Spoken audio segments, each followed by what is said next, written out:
ಆದರೆ ದೀಪೋತ್ಸವ ಕಾರ್ಯಕ್ರಮಕ್ಕೆ ಬಂದಿದ ಮೇಲೆ ಮತ್ತೆ ನಾವು ಎಲ್ಲ ನಮ್ಮ ನವತಂಡರೆಲ್ಲ ಬರಮಾಡ್ಕೊಳ್ತಿದ್ರು. ದೀಪವನ್ನು ಪ್ರಜ್ವಲನೆ ಮಾಡಿ ನಾವೆಲ್ಲ ಹೋಗುವಂಥ ಕಾರ್ಯವನ್ನು ಮಾಡ್ತಿದ್ವಿ. ಆದರೆ ನಮ್ಮ ಬನಶಂಕರಿ ದೇವಸ್ಥಾನದ ಪಂಚ ಕಮಿಟಿಯವರು ಪ್ರಾರಂಭ ದಿನದೊಳಗೆ ಅನೇಕ ಪರಮ ಪೂಜ್ಯರು ಇರ್ತಾರೆ, ಸಮಯ ಸಿಗುವುದಿಲ್ಲ ಅಂತಕ್ಕಂಥ ಭಾವದಿಂದ ದೀಪೋತ್ಸವ ಕಾರ್ಯಕ್ರಮಕ್ಕೆ ದೀಪ ಹಚ್ಚೋದ್ರ ಜೊತೆಗೇನೆ ಕಾರ್ಯಕ್ರಮದ ಸಾನ್ನಿಧ್ಯ ವಹಿಸಬೇಕು ಅಂತ ಏನು ಪಂಚ ಕಮಿಟಿಯವರು ನಿರ್ಧಾರ ಮಾಡಿದರು. ಬಹುಶಃ ಇವತ್ತು ಸಾನ್ನಿಧ್ಯ ವಹಿಸಿರುವಂಥದ್ದು ಕೂಡ ನಾನು ಯಾವ ರೀತಿ ಅಂದರೆ ತಾಯಿ ಬನಶಂಕರಿ ತಾಯಿಯ ಕೃಪೆಯ ಮುಖಾಂತರವಾಗಿ ನಾನು ಇಲ್ಲಿ ಸಾನ್ನಿಧ್ಯ ವಹಿಸಿದ್ದೀನಿ ಅಂತಕ್ಕಂಥ ಮಾತನ್ನು ಈ ಸಂದರ್ಭದಲ್ಲಿ ಹೇಳಬೇಕಾಗ್ತದೆ. ಯಾಕಂದರೆ ಜೀವನದೊಳಗೆ ನಾವೆಲ್ಲ ಸತ್ಸಂಗ ಕೇಳಬೇಕು, ಪುರಾಣ ಪ್ರವಚನ ಅನುಭವವನ್ನು ಕೇಳಬೇಕು.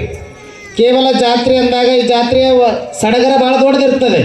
ಪಲ್ಲಕ್ಕಿ ಉತ್ಸವ ಆಗಿರ್ಬೋದು, ರಥೋತ್ಸವ ಆಗಿರ್ಬೋದು, ಏನೇನೆಲ್ಲ ಆಗಿದರೂ ಕೂಡ ಈ 5 ದಿನಗಳ ಪರ್ಯಂತರವಾಗಿ ಪ್ರವಚನ ಆಲಿಸುವಂಥದ್ದು. ಶಂಡ್ ಹೇಳ್ಕೊಂಬರ್ತಾರಲ್ಲ, ಬಹುಶಃ ನೀವು ಬಟ್ಟೆ ಹೊಲಸಾಯ್ತಂದ್ರೆ ಒಗಿತೀರಿ, ತಲೆ ಹೊಲಸಾಯ್ತಂದ್ರೆ ಶಾಂಪುಗಳನ್ನು ಹಚ್ಕೊಳ್ತೀರಿ. ಆದರೆ ಮನಸ್ಸಿನೊಳಗೆ ಮಲಿನತೆ ಆಗಿತ್ತು ಅಂದರೆ ಅದು ಹೆಂಗೆ ಮಾಡಬೇಕು? ಏನು ಮಾಡೋಕ್ಕೆ ಸಾಧ್ಯ ಇಲ್ಲ. ಒಂದು 5 ದಿನಗಳ ಪರ್ಯಂತರವಾಗಿ ಅನುಭವ ಕೇಳುವಂಥದ್ದು. ಇವತ್ತು ಜಾತ್ರೆ ಹೆಂಗೆ ಮಾಡ್ಯಾರ ಅಂತ ಕೇಳಿದ್ರೆ ಕಮಿಟಿಯವರು ಎಷ್ಟೇ ಒತ್ತಡ ಆಗಿದ್ರು ಕೂಡ 5 ದಿನ ಪ್ರವಚನ ನಡಿಬೇಕು ಅಂತಕ್ಕಂಥ ಆಶಾಭಾವನೆಯನ್ನು ಇಟ್ಕೊಂಡು ಅನೇಕ ಭಾಗಗಳಿಂದ ದೂರದಿಂದ ಅನೇಕ ಪರಮ ಪೂಜ್ಯರನ್ನು ಶಾಸ್ತ್ರಿಗಳನ್ನು ಬರಮಾಡಿಕೊಂಡು ನಿಮಗೆ ಪ್ರವಚನ ಹಾಳಿಸ್ತಾ ಇದ್ದಾರೆ. ಅಂದರೆ ಯಾಕಂತ ಕೇಳಿದ್ರೆ ನೀವು ವರ್ಷಾನ ಪರ್ಯಂತರವಾಗಿ ನೀವು ಮನಸ್ಸಿನೊಳಗೆ ದುರ್ಗಂಧ ಆಗಿದ್ರು ಕೂಡ ತೊಳೆಯೋಕ್ಕೆ ಸಾಧ್ಯ ಇಲ್ಲ. 5 ದಿನಗಳ ಪರ್ಯಂತರವಾಗಿ ತಾಯಿ ಬನಶಂಕರಿಯ ಜಾತ್ರೆ ನಿಮಿತ್ತ ಮಾಡಿಕೊಂಡು 5 ದಿನ ಕಾರ್ಯಕ್ರಮದಲ್ಲಿ ಪ್ರವಚನದಲ್ಲಿ ಭಾಗಿಯಾದರೆ ಅಂದರೆ ನಿಮ್ಮ ಮನದ ಮಾಲಿಗೆಯನ್ನು ತೊಳಿಬೇಕು ಅಂತಕ್ಕಂಥ ಭಾವದಿಂದಲೇ ಇವತ್ತು ಪ್ರವಚನನೂ ಹಚ್ಚಿರುವಂಥ ಮೂಲ ಉದ್ದೇಶ. ಹೀಗಾಗಿ ಇವತ್ತು ಪ್ರವಚನ ಕೇಳೋದ್ರಿಂದ ಏನಾಗ್ತದೆ? ಮನಸ್ಸುಗಳು ಅರಳುತ್ತಾವೆ. ಅಂದರೆ ಶಾಸ್ತ್ರಿಗಳು ಹೇಳಿದ್ರು ನೋಡಿ ಅವ್ರ ಮಾತಿನೊಳಗೆ, ಮನಸ್ಸುಗಳು ಅರಳಿಸುವಂಥ ಶಕ್ತಿ ಪ್ರವಚನಕ್ಕಿದೆ. ಮನಸ್ಸುಗಳು ಅರಳ್ತಾವೆ. ಆದರೆ ಕೆದರಿಸುವಂಥ ಕಾರ್ಯ ಏನಾಗ್ತದೆ ಅಂದರೆ ನೀವೆಲ್ಲ ಧಾರ್ವಾಹಿ ನೋಡ್ತೀರಲ್ಲ, ಧಾರ್ವಾಹಿದಾಗ ಏನದ ರೀ, 3-1 ಬಾಗಿಲು ಅಂತ ಹೇಳ್ಯಾರೇನು? ಮನೆಯೊಂದು 3 ಬಾಗಿಲು ಅಂತ ಹೇಳ್ಯಾರ ಏನ್ರಿ? ಮನೆಯೊಂದು 3 ಬಾಗಿಲು ಅಂತ ಧಾರ್ವಾಹಿ ನೀವು ನೋಡ್ತೀರಿ. ಆದರೆ 3 ಬಾಗಿಲು ನಮ್ಮ ಮನೆಗಳಾಗ್ತವೆ. ಆದರೆ ಇವತ್ತು ಪ್ರವಚನಕ್ಕೆ ಬಂದರೆ ಅಂದರೆ 3 ಮನೆ ಇದ್ದದ್ದು 1 ಮನೆ ಆಗುವಂಥ ಶಕ್ತಿ ಎಲ್ಲಿದೆ ಅಂತ ಕೇಳಿದ್ರೆ ಪ್ರವಚನದಲ್ಲಿ ಇದೆ ಅಂತಕ್ಕಂಥ ಮಾತನ್ನು ಈ ಸಂದರ್ಭದಲ್ಲಿ ಹೇಳಬೇಕಾಗ್ತದೆ. ಇಲ್ಲಿ ಜಾತಿ ಮತ ಪಂಥ ಭೇದ ಭಾವವನ್ನು ಎಣಿಸಲಾಗದೆ ಎಲ್ಲರೂ ಒಂದಾಗಿ ಚೆಂದಾಗಿ ಕೂಡಿಕೊಂಡು ಸುಂದರವಾಗಿರುವಂಥ ಪ್ರವಚನ ಕೇಳುವಂಥ ಒಂದು ಭಾವನೆ ಅದು ತಾಯಿ ಬನಶಂಕರಿ ಜಾತ್ರಾ ನಿಮಿತ್ತವಾಗಿ ಹಮ್ಮಿಕೊಂಡಿರುವಂಥದ್ದು. ನಾನು ಹೆಮ್ಮೆಯಿಂದ ಹೇಳ್ತೇನೆ, ಬಸವ ಕಲ್ಯಾಣ ನಾಡು ಅಣ್ಣ ಬಸವಣ್ಣ ಇವತ್ತು ಕ್ರಾಂತಿಯನ್ನು ಮಾಡಿರುವಂಥ ಭಕ್ತಿಯನ್ನು ಸವಿರುವಂಥ ಒಂದು ಕ್ರಾಂತಿ ಭೂಮಿಯಲ್ಲಿ ಸುಮಾರು 11-11:30 ಗಂಟೆ ತನಕ ಪ್ರವಚನ ಅನುಭವ ದಾಸೋಗ ಎಲ್ಲಾದರೂ ನಡೀತಿತ್ತು ಅಂದರೆ ನಾನು ಹೆಮ್ಮೆಯಿಂದ ಹೇಳ್ತೇನೆ ಬನಶಂಕರಿ ತಾಯಿಯ ಜಾತ್ರಾ ಮಹೋತ್ಸವದಲ್ಲಿ ನಡೀತದೆ ಅಂತಕ್ಕಂಥ ಮಾತನ್ನು ಈ ಸಂದರ್ಭದಲ್ಲಿ ಹೇಳಬೇಕಾಗ್ತದೆ. ಭಾಳ ಕಡೆ 8 ಗಂಟೆ ಆಯ್ತಂದ್ರೆ ಮುಗಿದೋಯ್ತು ಏನ್ರಿ. ಆದರೆ ಹಳ್ಳಿ ಭಾಗದಾಗ ನಡೀತವೆ. ಆದರೆ ಕಲ್ಯಾಣದಲ್ಲಿ, ಅದು ವಿಶೇಷವಾಗಿ ಕಲ್ಯಾಣ ಮಹಾನಗರದಲ್ಲಿ ನಿರಂತರವಾಗಿ ಆಧ್ಯಾತ್ಮಿಕ ಜ್ಯೋತಿ ದೀಪೋತ್ಸವ ಮಕ್ಕಳಿಗೆ ಸ್ಫೂರ್ತಿ ಕೊಡುವಂಥ ಕಾರ್ಯಕ್ರಮ, ಒಂದೇ ಕಾರ್ಯಕ್ರಮ ಅಲ್ಲ, ಹಲವಾರು ಕಾರ್ಯಕ್ರಮಗಳನ್ನು ಈ ಜಾತ್ರೆಯ ಸಡಗರ ಸಂಭ್ರಮದಲ್ಲಿ ಜೋಡಿಸ್ಕೊಂಡಿದ್ದಾರೆ. ನಿಜವಾಗ್ಲೂ ಕೂಡ ಈ ಕಮಿಟಿ ಭಾಳ ಒಳ್ಳೆಯ ಕಮಿಟಿ ಅಂದರೆ ಈ ಕಮಿಟಿಗೆ ನೀವೆಲ್ಲ ಸಾಥನ್ನು ಕೊಡುವಂಥ ಕಾರ್ಯವನ್ನು ಮಾಡಿರಿ. ಬಹುಶಃ ನಿಮ್ಮ ಸಹಕಾರ ಅವ್ರಿಗೆ ಭಾಳ ಅವಶ್ಯಕ ಏನ್ರಿ. ತಾಯಿಂದ ನೀವೆಲ್ಲ ಬಂದು ಕುಂತೀರಿ ಅಂತ ನಮ್ಮ ಶಾಸ್ತ್ರಿಗಳಿಗೆ ಆನಂದ ಆಯಿತು. ಶಾಸ್ತ್ರಿಗಳು ಭಾಳ ಚಂದ ಹೇಳ್ತಾರೆ. ಆದರೆ ನೀವೇ ಬಂದು ಕುಂತಿಲ್ಲ ಅಂದ್ರೆ ಹೇಳೋರಿಗೂ ಶೋಭೆ ಬರೋಂಗಿಲ್ಲ, ನಾವು ಕೂತರಿಗೂ ಕೂಡ ಶೋಭೆ ಬರೋಂಗಿಲ್ಲ. ಹೀಗಾಗಿ ನಮ್ಮೆಲ್ಲ ತಾಯಂದರು ಭಾಳ ಕಡೆ ನಾವು ಹೋದ್ವಿ ಅಂದರೆ ಕಲ್ಯಾಣ ನಾಡಿನಾಗೆ ವಿಶೇಷವಾಗಿ ಕಲ್ಯಾಣ ನಗರದಾಗ 100 ಜನ ಸೇರ್ಬೇಕಂದ್ರೆ ಭಾಳ ವಿರಳವಾಗಿರುವಂಥದ್ದು. ಆದರೆ ನಮ್ಮೆಲ್ಲ ತಾಯಂದರು ಯಾವ ರೂಪದಲ್ಲಿ ಕೂತಿದ್ದಾರೆ ಅಂತ ಕೇಳಿದ್ರೆ ತಾಯಿ ಬನಶಂಕರಿ ಕೃಪಾ ಆಶೀರ್ವಾದ ನಮಗೆಲ್ಲ ಸಿಗಬೇಕು ಅಂತಕ್ಕಂಥ ಭಾವದಿಂದ ನೀವು ಕೂತ್ಕೊಂಡಿದ್ದೀರಿ. ಜಗನ್ಮಾತೆ ನಿಮಗೆಲ್ಲ ನೋಡ್ತಾ ಇದ್ದಾಳೆ. ಬಹುಶಃ ನಿಮಗೆ ಏನು ಸಂಕಟಗಳಿದ್ದಾವೆ, ಏನು ಸುಖ ದುಃಖಗಳಿದ್ದಾವೆ ಅದರಲ್ಲೆಲ್ಲ ಆ ತಾಯಿ ಪಾಲುದಾರ ಆಗ್ತಾಳೆ, ನಿಮ್ಮ ಮನ ತುಂಬಿ ಆಶೀರ್ವಾದ ಮಾಡ್ತಾಳೆ ಅಂತಕ್ಕಂಥ ಮಾತನ್ನು ಈ ಸಂದರ್ಭದಲ್ಲಿ ನಿಮಗೆಲ್ಲ ತಿಳಿಸಿ ನಾನು ಒಂದು ಮಾತನ್ನು ಹೇಳಿ ಮುಗಿಸ್ತೇನೆ. ಯಾಕಂದರೆ ಸಮಯ ಭಾಳ ಆಗಿದೆ. ಬಹುಶಃ ಪ್ರವಚನ ಯಾಕೆ ಕೇಳಬೇಕು ಅಂತ ಕೇಳಿದ್ರೆ, ರವಿಯ ಅಂತಕ್ಕಂಥ ದೊಡ್ಡ ಸಂತೆ, ರವಿಯ ಭಾಳ ದೊಡ್ಡ ಸಂತ ಆಗಿದ್ದಳು. ಆಕೆ ದಿನನಿತ್ಯ ಪ್ರವಚನಕ್ಕೆ ಹೋಗ್ತಾಯಿದ್ರು. ಆಕೆಗೆ ಮನೆತನ ದೊಡ್ಡ ಶ್ರೀಮಂತಿಕೆ ಇರಲಿಲ್ಲ, ಕಡುಬಡತನ ಪರಿಸ್ಥಿತಿ ಇತ್ತು. ರವಿಯ ಏನು ಮಾಡ್ತಿದ್ದಾಳೆ, ಎಲ್ಲಿ ಶರಣರು ಕಾಣ್ತಾರೆ ಅಲ್ಲಿ ದರ್ಶನ ಮಾಡುವಂಥದ್ದು, ದಾನ ಮಾಡುವಂಥದ್ದು, ದಿನನಿತ್ಯ ಕೂಲಿ ಕೆಲಸ ಮಾಡ್ತಿದ್ರು. ಬಂದಿರುವಂಥ ದುಡ್ಡಿನೊಳಗೆ ಏನು 100 ರೂಪಾಯಿ ಬಂತು ಅಂದ್ರೆ ಒಂದು 10 ರೂಪಾಯಿ ದೇವಸ್ಥಾನಕ್ಕೆ ಜಾತ್ರೆಗೆ ಏನು ಪಟ್ಟಿ ಕೊಡ್ತಿದ್ದಳು. ರಬಿಯಾ ಏನು ಮಾಡಿದಳು ಅಂದರೆ ತುಂಬ ಕುಟುಂಬ ಇತ್ತು, ಆದರೆ ಮನೆಯಲ್ಲಿ ಮಕ್ಕಳಿರಲಿಲ್ಲ. ರಬಿಯಾಗ ಅದೊಂದು ಸಂಕಟ ಆಗ್ತಾ ಇತ್ತು. ಹಾಗಾಗಿ ರಬಿಯಾ ದಿನನಿತ್ಯ ಕೆಲಸ ಮಾಡಿ ಬಂದಿರುವಂಥ ದುಡ್ಡಿನೊಳಗೆ ದಿನನಿತ್ಯ ಊಟ ಮಾಡ್ತಿದ್ದಾಳಲ್ಲ. ಆದರೆ 10 ವರ್ಷ ಆಗಿತ್ತು ರಬಿಯಾಗ ಮದುವೆಯಾಗಿ, ಸಂತಾನ ಭಾಗ್ಯ ಕರುಣಿಸಿದ್ದಿಲ್ಲ, ಮಕ್ಕಳಾಗಿದ್ದಿಲ್ಲ. ಶಾಸ್ತ್ರಗಳು ಹೇಳಿದ್ರು ನೋಡ್ರಿ, ಮಕ್ಕಳಾದ್ರೆ ಎಲ್ಲರೂ ಒಳ್ಳೆಯವ್ರು ಅಂತಾರ, ಚಂದದ ಮನೆತನ ಅಂತಾರ. ಆದರೆ ಮಕ್ಕಳಾಗಲಿಲ್ಲ ಅಂದರೆ ಇಲ್ಲ ಸಲ್ಲದ ಮಾತುಗಳನ್ನು ಆಡುವಂತಹ ಪ್ರಸಂಗ ಬರ್ತದೆ. ಹೀಗಾಗಿ ರಬಿಯಾ ಎಲ್ಲೇ ಪ್ರವಚನಕ್ಕೆ ಹೋಗಿದ್ದಾಳಂದ್ರೆ ಅಲ್ಲಿ ಚಾಪೆ ಹಾಸ್ತಿದ್ದಳು, ಕಸ ಹೊಡಿತಿದ್ದಳು. ಯಾಕಂದ್ರೆ ಆಕೆ ಕೊಳ್ಳಕ್ಕೆ ಆಗ್ತಿದ್ದಿಲ್ಲರಿ, ದುಡ್ಡು ಇರಲಿಲ್ಲ. ಸೇವೆ ಮಾಡ್ತಿದ್ದಳಕ್ಕೆ ಚಾಪೆ ಹಾಸೋದು, ಚಾಪೆ ತೆಗೆಯೋದು, ಮೈಕ್ ಹಚ್ಚೋದು, ಏನಾದರೂ ಕಮಿಟಿವರೆಗೆ ತಾನೇನು ಕೆಲಸ ಮಾಡಲಿ ಅಂತ ಎಲ್ಲಾದರೂ ಶಿವನಾಮ ಸ್ಮರಣೆ ನಡೆಯಕತ್ತಿತ್ತು ಅಂದ್ರೆ ಅಲ್ಲಿ ರಬಿಯಾ ಓಡೋಡಿ ಹೋಗ್ತಾಯಿದ್ರು. ಯಾಕೆ? ಅನುಭವ ಕೇಳಬೇಕು, ಸತ್ಸಂಗ ಮಾಡಬೇಕು ಅಂತಕ್ಕಂಥದ್ದು. ಹೀಗಾಗಿ ಎಲ್ಲ ಪ್ರವಚನವನ್ನು ಕೇಳಿ ರಬಿಯನ ಮನಸ್ಸು ಭಾಳ ತುಂಬ ಹೋಗಿತ್ತು, ಅನುಭವದಿಂದ ತುಂಬ ಹೋಗಿತ್ತು. ಆದರೆ ರಬಿಯಾಗ ಏನಾಗಿತ್ತಂದರೆ 10 ವರ್ಷ ಆಗಿತ್ತು ಮದುವೆಯಾಗಿ, ಮಕ್ಕಳಾಗಿದ್ದಿಲ್ಲ. ಹೀಗಾಗಿ ರಬಿಯಾ ದಿನನಿತ್ಯ ದೇವರನ್ನು ಸ್ಮರಣೆ ಮಾಡಕರ್ತಿದ್ಳು. ಆದರೆ ಯಾವಾಗ ಭಗವಂತ ನನ್ನ ಮೇಲೆ ಕಣ್ಣು ತೆಗಿತಾನಂತಕ್ಕಂಥ ಭಾವ ಇತ್ತು. ಹೀಗಾಗಿ ರಬಿಯಾ 10 ವರ್ಷ ಆಗಿದ ಮೇಲೆ 2 ಮಕ್ಕಳನ್ನು ಕೊಟ್ಟ ಭಗವಂತ. ಅವಳಿ ಜೋಳಿ ಅಂತೀರಲ್ಲ, ಕ್ವೀನ್ಸ್ ಕೊಟ್ಟ.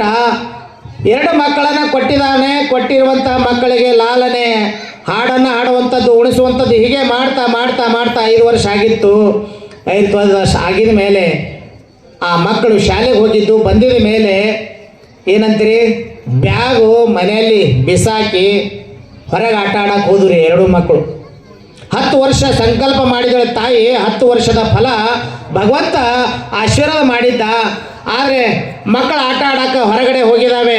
ಹೋಗಿರುವಂಥ ಪ್ರಸಂಗದಲ್ಲಿ ಮತ್ತೆ 2 ಮಕ್ಕಳು ಮನೆಯಾಗ ಬಂದು, ಅಮ್ಮ ಅಪ್ಪ ಎಲ್ಲಿದ್ದಾನ ಅಂತ ಕೇಳಿದ್ರು. ಅವಾಗ ತಾಯಿ ಅಂದಳು, ಅಪ್ಪ ಕಟ್ಟಿಗೆ ತರಕ್ಕೆ ಹೊಲಕ್ಕೆ ಹೋಗಿದ್ದಾನೆ, ಅದಕ್ಕೆ ಬರ್ತಾವ ಕೂಡ್ರಿ ಇಲ್ಲೇ ಅಂತ ತಾಯಿ ಹೇಳುವಂಥ ಸಂದರ್ಭದಲ್ಲಿ ಮಕ್ಕಳು ಏನು ಮಾಡೋದು, ನನ್ನ ಅಪ್ಪಗೂ ಕೂಡ ಸಹಕಾರ ಮಾಡಬೇಕು ಅಂತಕ್ಕಂಥ ಭಾವದಿಂದ ಓಡ್ತಾ ಓಡ್ತಾ ಓಡ್ತಾ ಹೊಲಕ್ಕೆ ಹೋದ್ರಿ 2 ಮಕ್ಕಳು. ಇನ್ನೇನು ಹೊಲಕ್ಕೆ ಹೋಗುವಂಥ ಸಂದರ್ಭದೊಳಗೆ ಧಾರಾಕಾರ ಗುಡುಗು ಬೀಳಕತ್ತಿತ್ತು, ಮಳೆ ಬರಾಕತ್ತಿತ್ತು. ಆ ಸಿಡಿಲ ಬಡಿದು 2 ಮಕ್ಕಳ ಪ್ರಾಣವನ್ನು ಕಳ್ಕೊಂಡು ಬಿಟ್ಟು ರೀ. ಸಿಡಿಲು ಬಡಿದು ಬಹುಶಃ ತಂದೆಯನ್ನು ಕಾಡಬೇಕು, ತಂದೆಯ ಸಹಕಾರ ಮಾಡಬೇಕು, ನಾನು 2 ಕಟ್ಟಿಗೆ ಮನೆಗೆ ತರಬೇಕಂತ ಭಾವದಿಂದ ಮಕ್ಕಳು ಓಡ್ತಾ ಹೊಲಕ್ಕೆ ಹೋಗ್ತಾ ಇದ್ವು. ಆ ಗುಡುಗಿನ ಶಬ್ದಕ್ಕೆ, ಆ ಸಿಡಿಲಿನ ಶಬ್ದಕ್ಕೆ ಸಿಡಿಲು ಬಂದು 2 ಮಕ್ಕಳ ಮೇಲೆ ಬಿದ್ದಿದ ಮೇಲೆ 2 ಮಕ್ಕಳ ಪ್ರಾಣ ಪಕ್ಷಿ ಹಾರು ಹೋಯಿತು. ಹಾರು ಹೋಗಿದ ಮೇಲೆ ಊರಿನ ಎಲ್ಲರೂ ಹೇಳ್ತಾರೆ, ರಬಿಯಾ ಎಲ್ಲೇ ಒಂದು ತೊಟ್ಲಿತ್ತು ಬಟ್ಲಿತ್ತು ಅಂದ್ರೆ ಅಲ್ಲಿ ಹೋಗ್ತಾ ಇದ್ದಳು, ಹಾಡ ಹಾಡ್ತಿದ್ದಳು, ಸಹಕಾರ ಮಾಡ್ತಿದ್ದಳು, ಪ್ರವಚನಕ್ಕೆ ಹೋಗ್ತಾ ಇದ್ದಳು, ಸಂತರನ್ನು ದರ್ಶನ ಮಾಡ್ತಿದ್ದಳು. ಆದರೆ ರಬಿ ಎಲ್ಲರ ಮನಸ್ಸನ್ನು ಗೆದ್ದಿದ್ದಳು.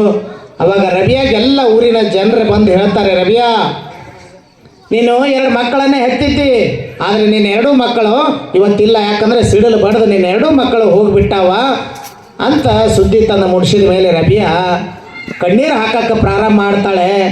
ಯಜಮಾನ ಸಾಯಂಕಾಲ 6 ಗಂಟೆಗೆ ಮನೆಗೆ ಬರಬೇಕು, ಹೊಲದ ಕೆಲಸ ಮಾಡಿ ದಣಿದು ಬಂದಿರ್ತಾನೆ. ಹೆಂಗಾದ್ರೂ ಮಾಡಿ ಈ ಸುದ್ದಿ ನನ್ನ ಯಜಮಾನಿಗೆ ತಿಳಿಸ್ದ ಅಂದರೆ ಅವತ್ತಿನ ದಿನ ಊಟ ಮಾಡಂಗಿಲ್ಲ ಅಂತ ವಿಚಾರ ಮಾಡಿ ರಬಿಯಾ ತನ್ನ 2 ಮಕ್ಕಳನ್ನು ಅಳ್ಕೊಳ್ತಾ ಭಾಳ ಬಿಕ್ಕಿ ಅಳ್ಕೊಳ್ತಾ ತನ್ನ 2 ಮಕ್ಕಳನ್ನು ಹೆಗಲ ಮೇಲೆ ಹೊತ್ಕೊಂಡು ಮನೆಗೆ ತಂದು ಮನೆ ಒಳಗೆ ಒಂದು ರೂಮಿನೊಳಗೆ ಹಾಕಿ ಕೊಂಡೆ ಹಾಕಿಬಿಟ್ಲು ರಬಿಯಾ ಕೊಂಡೆ ಹಾಕಿದ ಮೇಲೆ ಸಾಯಂಕಾಲ 6 ಗಂಟೆ ಆಗಿತ್ತು. ಗಂಡ ಸೌದೆಗಳನ್ನು ತೊಗೊಂಡು ಬಂದಿದ್ದ, ಸೌದೆಗಳನ್ನು ತೊಗೊಂಡು ಬಂದಿದ ಮೇಲೆ ಕೈಕಾಲಿಗೆ ನೀರು ಕೊಟ್ಟಲು. ಆಕೆಯಲ್ಲಿ ಆತಂಕ ಬೇರೆ ಆಗಿತ್ತು. ಎಲ್ಲಿ ನನ್ನ ಪತಿದೇವರು ಮಕ್ಕಳನ್ನು ಕೇಳ್ತಾನೇನೋ ಅಂತ ಆತಂಕ ಒಳಗಿತ್ತು. ಕಾಲಿಗೆ ನೀರು ಕೊಟ್ಟಲು. ನೀರು ಕೊಟ್ಟಿದ ಮೇಲೆ ಬನ್ನಿ ಊಟ ಮಾಡಟ್ರಿ ಅಂತ ರಬಿಯಾ ಅಂದಳು. ಅವಾಗ ಗಂಡ ಆಯಿತು ಅಂತ ಮಣಿ ಮೇಲೆ ಕೂತ್ಕೊಂಡಿದ್ದಾನೆ. ಇನ್ನೇನು ಊಟ ಬಡಿಸುವಂಥ ಸಂದರ್ಭದಲ್ಲಿ ರಬಿಯಾ ಬೇಜಾರಾಗಿ ಮನಸ್ಸಿನೊಳಗೆ ದುಃಖವನ್ನು ತುಂಬಿಕೊಂಡು ಊಟ ಬಡಿಸಕತ್ತಿದ್ದಳು. ಅವಾಗ ಗಂಡ ಕೇಳ್ತಾನೆ, ರಬಿಯಾ ದಿನನಿತ್ಯ ನೀ ಬೇರೆ ರೀತಿ ಊಟ ಬಡಿಸ್ತಿದ್ದಿ, ಆದರೆ ಇವತ್ತು ಯಾಕೋ ಒಂಥರ ಅನ್ಸಕತ್ತೈತಲ್ಲ ಅಂತ ಗಂಡ ಅಂದ ಯಜಮಾನ. ರಬಿಯಾ ಅಂದಳು, ಇಲ್ರಿ ನಾ ದಿನ ಹೆಂಗೆ ಬಡಿಸ್ತೇನೆ ಹಾಗೆ ಬಡಿಸಕತ್ತೀನಿ ಅಂತಂದಳು. ಇಲ್ಲ ದಿನನಿತ್ಯ ನನಗೆ ಬಡಿಸುವಂಥದ್ದು ಭಾವನೆ ಬೇರೆ ಆಗಿತ್ತು, ಆದರೆ ಇವತ್ತು ನಿನ್ನ ಭಾವನೆ ಬೇರೆ ಆಗೈತಿ, ಯಾಕೆ ಏನಾಗ್ಯದ ಅಂತ ಕೇಳಿದ್ರು. ರಬಿಯಾನ ಗಂಡ ಕೇಳ್ದ, ರವಿ ಏನು ಚಂದ ಹೇಳ್ತಾಳೆ ಅಂದ್ರೆ, ಯಾಕೆ ನಾನು ಈ ಮಾತು ಹೇಳಕತ್ತೀನಂದ್ರೆ, ಪ್ರವಚನ ಸತ್ಸಂಗ ಪುರಾಣ ಯಾಕೆ ಕೇಳಬೇಕು ಅಂದರೆ, ರವಿಯ ದಿನನಿತ್ಯ ಪ್ರವಚನ ಕೇಳಿದಳು, ಪುರಾಣಕ್ಕೆ ಬಂದಿದ್ದಳು, ಸತ್ಸಂಗ ಮಾಡಿದಳು, ಭಜನೆ ಮಾಡಿದಳಲ್ಲ. ಆ ರವಿ ಅಂತಾಳ ಭಾಳ ಒಡಪಚ್ಚ ಹೇಳಿದಂಗೆ ಹೇಳ್ತಾಳ. ನೋಡ್ರಿ ಒಬ್ಬ ಸಂತ 10 ವರ್ಷ ನಾನೆಲ್ಲ ಎಷ್ಟೋ ದಾನ ಮಾಡ್ಬೇಕಂತಂದಿದ್ದೆ. ಒಬ್ಬ ಸಂತ ಬಂದು ನನಗೆ 5 ವರ್ಷ ಹಿಂದ್ಗಡೆ 2 ಹಣ್ಣುಗಳನ್ನು ಕೊಟ್ಟು ಹೋಗ್ಯಾನ. ಆಕೆ ರವಿ ಅಂತಾಳೆ ನೋಡ್ರಿ. ಆಕೆ ಹೆಂಗೆ ಹೇಳ್ತಾಳೆ ಅಂದ್ರೆ, ಗಂಡಗ ನೋಡ್ರಿ, ನಾನು 5 ವರ್ಷ ಸಂಕಲ್ಪ ಮಾಡಿದ್ದಲ್ಲ, 5 ವರ್ಷ ಹಿಂದ್ಗಡೆ ನನಗೆ ಒಬ್ಬ ಸಂತ ಬಂದು 2 ಹಣ್ಣುಗಳನ್ನು ಕೊಟ್ಟು ಹೋಗ್ಯಾನ ಅಂದ್ರೆ ನೀವು ತೊಗೊಳ್ಬೇಕು ಅಂತ ಯಜಮಾನಂದ. ತೊಗೊಂಡೇನ್ರಿ. ಆದ್ರೆ ಅದೇ ಸಂತ ಮತ್ತೀಗ ಬಂದು ನಾ 5 ವರ್ಷ ಹಿಂದ್ಗಡೆ ಏನು 2 ಹಣ್ಣುಗಳನ್ನು ಕೊಟ್ಟಿದ್ದಲ್ಲ, ಅದು ನನಗೆ ಮರಳಿ ಕೊಡು ಅನ್ನಕತ್ತಾನ ಅಂತ ಅಂದೊಳಕಿ. ಅವಾಗ ರವಿಯನ ಗಂಡ ಅಂತಾಳೆ, ಅಲ್ಲ, ಆ ಸಂತ ಕೊಟ್ಟಿರುವಂಥ ಹಣ್ಣನ್ನು ಸಂತನಿಗೆ ಕೊಡ್ಬೇಕು, ನೀ ಅವ ಕೊಟ್ಟಿರುವಂಥ ಹಣ್ಣು ಅವನಿಗೆ ಕೊಳ್ಳಕ್ಕೆ ನಿಂದೇನು ತಾಪತ್ರೆ ಅದ ಅಂತ ಗಂಡ ಕೇಳಿದಾಗ ಅವಾಗ ಹೆಂಡತಿ ಅಂತಾಳೆ, ಯಾಕಂದ್ರೆ ಪ್ರವಚನಕ್ಕೆ ಬಂದಿದ್ದಳು, ಸತ್ಸಂಗಕ್ಕೆ ಬಂದಿದ್ದಳು, ಜಾತ್ರೆದಾಗ ಭಾಗಿಯಾಗಿದ್ದಳು, ಒಂದಿಟ್ಟು ಪೂಜೆ ಪುನಸ್ಕಾರ ಜಪ ತಪ ಇವೆಲ್ಲ ಮಾಡಿದಳಲ್ಲ, ಆಕೆ ಎಲ್ಲದರ ಅರಿವಿತ್ತು. ಅಲ್ರಿ ಅವು 2 ಹಣ್ಣು ಯಾವವ ಅಂತ ಕೇಳಿದ್ರೆ, ಅವೇ ನಾನು ಹಡ್ದಿರುವಂಥ 2 ಮಕ್ಕಳವ ಅಂತ ಆ ತಾಯಿ ಗಂಡನಿಗೆ ಹೇಳಿದಾಗ ಗಂಡನಿಗೆ ಆತ್ಮಸ್ಥೈರ್ಯ ಒಂದು ತುಂತಂತ.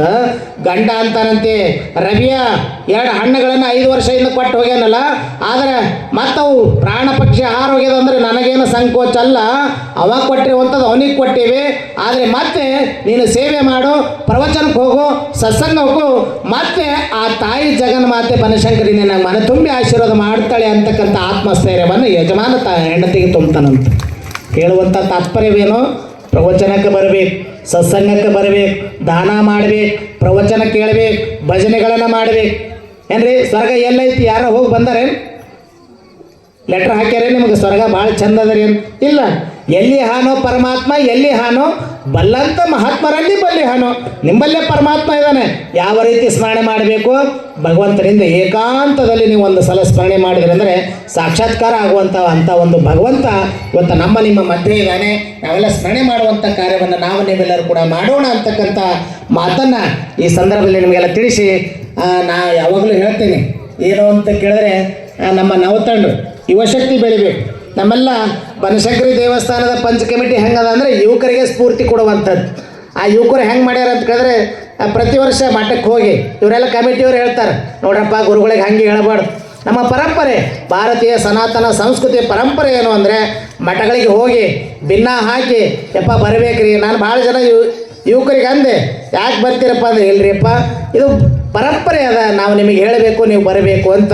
ಬಹುಶಃ ಎಲ್ಲ ಯುವಕರಿಗೆ ಒಳ್ಳೆಯ ಸನ್ಮಾರ್ಗವನ್ನು ತೋರಿಸುವಂಥ ಒಂದು ಕಮಿಟಿ, ಅದು ಹಿರಿಯರಾಗಿ ಒಳ್ಳೆಯ ನಮ್ಮ ಬುರಳೆ ಸರ್ ಅಂತಾರೆ, ಅವರಿಗೆ